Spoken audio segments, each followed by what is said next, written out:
Trying to regain herself, Claire sat down and leaned on a tree. Next to her, Hannah was resting after having stopped crying. Claire could feel the rhythmic breathing of Hannah. I'm glad she could finally sleep, though I feel like doing the same thing. The problem is, I keep seeing that thing when I close my eyes for a moment. There were footsteps that were heard off to the side. With the trees blocking her view, Claire was unable to see who it was. Abby walked over from where she was standing towards the sound of the footsteps.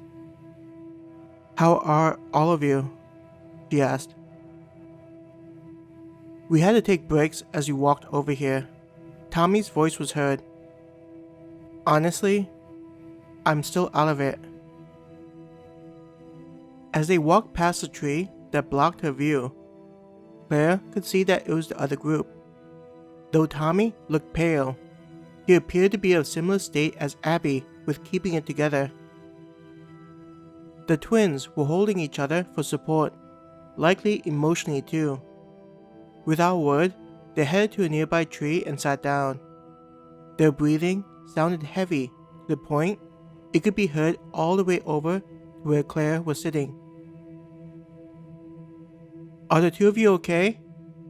Claire tried to yell out, concerned about her older sisters. Knowing that her voice was only slightly above an indoor voice, Claire was about to ask again when Candace nodded.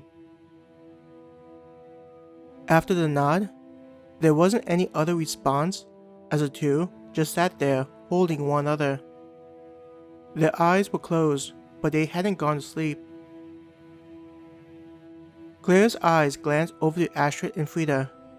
Both of the women were ragged, both physically from the fight and emotionally from the monster's cries.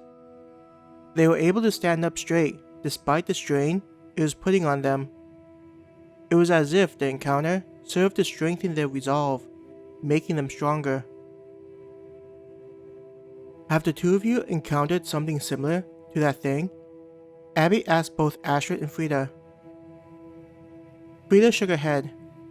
Not during our entire time inside this place had we dealt with a creature with such powerful abilities, especially one able to affect our mental strength. Abby looked to Astrid.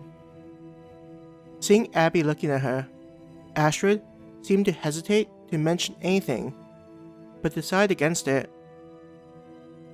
It's true we haven't fought against something like that, but we've heard the occasional tale that such creatures roam the world.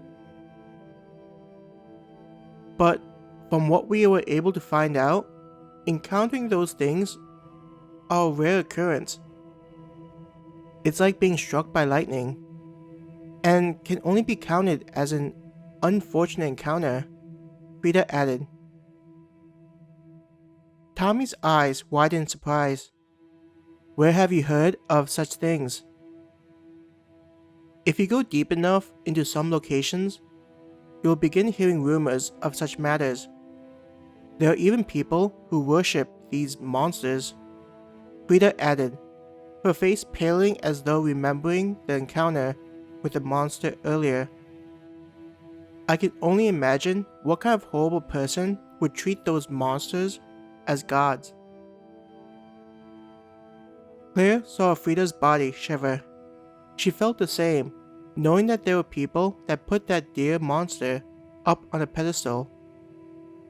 Even worse for learning that there were more of them. Turning her head and looking around the forest, it had a different feeling to it. The monsters that were normally encountered felt more comforting than what had found them. Next to her, Hannah began whimpering in her sleep. It was as if she had overheard what Astrid and Frida had said while she dreamt. Bringing Hannah close to her, Claire whispered, "It'll be okay. You're safe now." Hearing Claire's gentle voice, Hannah began to calm down as she snuggled closer to Claire. "What are we going to do now?" Bill asked. He was standing next to Abby, appearing better, but still worse than everyone else. "I feel like we're in over our heads right now." Abby shook her head. If what Astrid and Frida learned was true, then it's unlikely we'll run into that thing again. But what happens if that thing was what left the claw marks everywhere? Bill protested.